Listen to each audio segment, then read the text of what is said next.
Good afternoon, Jason here, Birchfield Family Farm. We are working ground here in Oxford, Ohio. I have a good word for you today. This is from 2 Peter 3. The Lord is not slow in keeping his promise, as some understand slowness. He is patient with you, not wanting anyone to perish, but everyone to come to repentance. Hey, we are digging into chickens today, specifically chickens as they relate to our rotational grazing system here on the farm. Today is February 1st. We are going to be taking you around today and showing you how we hatch our own eggs. You guys that follow us know that we run multi-species rotational grazing here, quarter-acre paddocks, cattle and sheep together. And then we come behind that rotation in those paddocks 3 days behind and run egg-laying chickens. And those chickens are going to scratch through those pats, eat fly larvae, so it keeps the flies down, and give us absolutely stunning, magnificent eggs. More autonomy here with being able to hatch your own. Going to go over the equipment we use, the process. Let's head in and we'll show you how we do this process. Okay, just a couple of things here before we really get going. Okay, pretty good indication here of what I wanted to say. If you're wanting to hatch eggs, you got to have fertilized eggs, which means you have to have a rooster. I think we've got 3 or 4 running around out here now. We've had really good luck with Rhode Island Reds. That's one back there. Also black Australorps. We do mix every year. We mix up our hatches, allow them to crossbreed. And you got that hybrid vigor in there. You can see that big boy rooster back there. He's a cross here. We got some Freedom Rangers in here as well, but he's a cross there between an Australorp and a Rhode Island Red. Just a beautiful, beautiful bird. And these 2 breeds we've found have just been awesome for our pasture setup. The hatches, I think it's a lot like saving seeds. Over the years, we save tomato and pepper seeds, and those continue to get better year after year. They adapt to your environment, and I think it's kind of that same way with the chickens. The longer we run them, and hatch ourselves here with the breeds that we've been running on the ground. I think the more adapted, better adapted and suitable they become to our specific location. We are using a Genesis 1588 Hubba Bader incubator. One of the reasons I like this incubator is because it holds the most number of eggs, 42, for a pretty low price point, under a couple $100. It's done the job for us each and every time we've used it. I believe we went through Incubator Warehouse, not affiliated with them or the incubator manufacturer, but we have been pretty happy with this model. Initially thought about hatching these in the barn. If it's cold or too hot even, you need to be in a heated space. So the heater is not designed to heat from cold temperatures. So this is an automatic egg turner. I'm not coming down here and turning these things 4 times a day. So we did opt to buy one of those. You want the freshest eggs you can collect. Do not wash the eggs. You want that coating on there, that bloom. I'm gonna start off with a temperature of 99.5. This process is gonna be 21 days, 99.5, and then the final 4 days, you wanna back that temperature off. A word on humidity. We were crazy over the top about monitoring humidity for a long time, and I read on the forum that you have much better luck if you just dry hatch. Do dry hatches, don't add any water. Okay, eggs are in. Let's plug this thing in here. Okay, you can hear it. It's pretty quiet.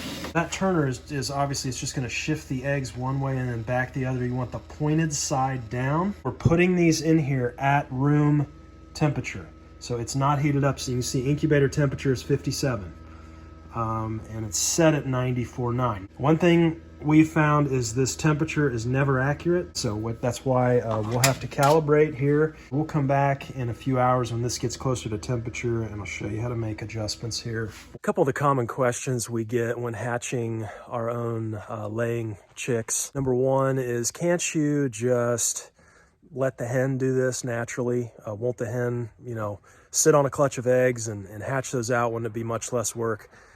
Well, yes, you can do that. It's called the hen goes broody. Any of you that keep chickens, I'm sure, have noticed this when you reach in for eggs in the nest box and she kind of pecks at you and she's upset. She's wanting to sit on those eggs. She's going broody. You can do that. You can try and work with a hen. We have never done that. I find it just more predictable. This is a great activity for kids. The kids love hatching out chicks. And, we know when they're going to be here. We can plan. When you hatch chicks like this, laying hens, you're not going to get all hens. And so you want to keep that in mind as well. You're going to get roughly half roosters and half hens. And so with our system, we will let those roosters grow along with the hens until they get to a certain age. And then we process the roosters and we make the roosters into ground chicken that we enjoy eating here on the farm. Your temperature, we've noticed a little bit higher temperature, you'll hatch earlier. And lower temperature, the chicks will tend to hatch later. Now that's within a range there. You go up above 103 and you're going to run the risk of killing the embryos.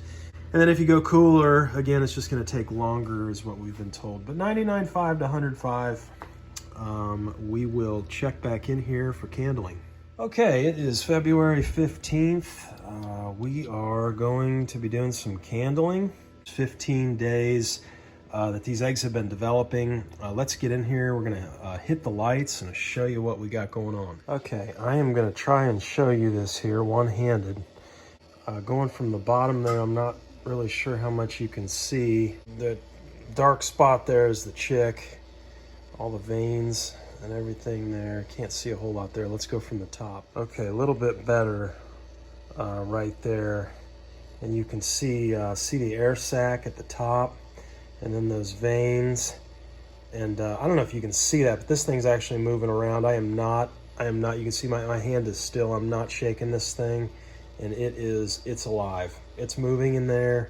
Oh, that is so cool. And again, yep, there it was. Did you see it? Did not expect to get that on film. Yeah, so cool. So I'm not going to be long at this. I want to put this one back in here, but you can see I really need to go through each of these because what you're wanting to do is you're just wanting to take out any of the ones that haven't developed yet because you don't want to leave those in here for the hatch. You potentially have a rotten egg there, and so you don't want that. They say those can explode. I've never had never had that happen. But, it's just good practice, common practice. Before you lock down on day 17, go through each one. I'll go through really quickly here. Just make sure if there's any signs of development, obviously I'm going to leave it alone. But if you get any clear ones, maybe we may have one or two of those here. I'll come back and show you what those look like. I only found one egg here that was not developed. It's clear. Let's see if I can get you a shot of this here. See how clear that is? Nothing's developed. That's just an unfertilized egg. So that we're gonna remove this one today and throw this out. Okay, February 17th here. We are gonna go into lockdown, and then lockdown just means that we're not gonna get back into the incubator until all of the chicks have hatched. I've turned the temperature down. We're shooting for this to drop a degree from 99.5 to 98.5. When these start to hatch, I mean, it is complete chaos. It is so awesome. You got chicks in there and they're banging the eggs around. They're helping some peck out and hatch. Okay, February 21st here. It is hatch day. We've been on lockdown since the 17th. You can see we've got our first little pip there. A crack right in the top. We're gonna have some action here soon. Starting to Get that shell pecked out there. They'll zip the shell, so they kind of work around. You can see it there working down. You can see here the zipping that I was talking about. Of course, we had that pip at the very start, right at the top of that egg. And then this chick is zipping its way down. So the beak there, you can see the pieces falling off, but that the beak is now all the way at the bottom. I have no idea how they do this because they're so packed in there. Nothing short of miraculous.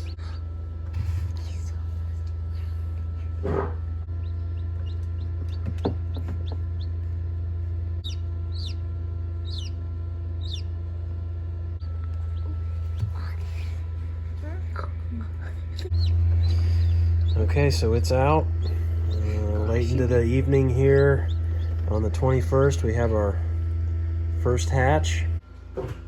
Okay, it is February 22nd here. Sorry about the view.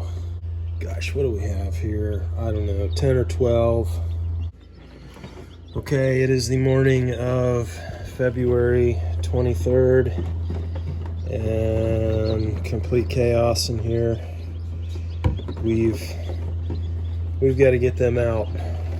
So we got the brooder set up here, and gonna start moving some chicks. Okay, here's a little brooder set up. You want to be about 90 degrees in here to start out. We're gonna take them in. We're gonna dip those beaks in the water, show them where that water's at, and then go ahead and put them down, guys. Joel Salatin's Pastured Poultry Profits is a really great book for all things pasture poultry, but he has a chart in here. I don't think I am allowed to show it, probably some copyright stuff, but if you get this book, there's a chart in there, and it shows you for each day what temperature the chicks should be kept at in the brooder. We follow that chart pretty close for our layer chicks and for our meat birds, our broilers, and that has worked out. So one thing we were talking about is we can kind of tell if the chicks are hot or cold, if we've got our temperature right. If they're too cold, then they'll huddle in a ball, kind of like they're doing here. So they may be just a little bit chilly, but if they're too hot, then they'll move away from the light. And so you can kind of monitor your temperature that way as well. We've taken the temp in here, and we're just under 90 degrees, which is what we should be starting out at. So.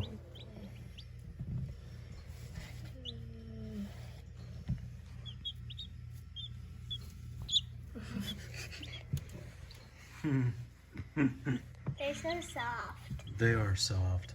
Hope you guys enjoyed the video. Hope this helps somebody out on your egg laying, hatching, and your homestead journey. Take care.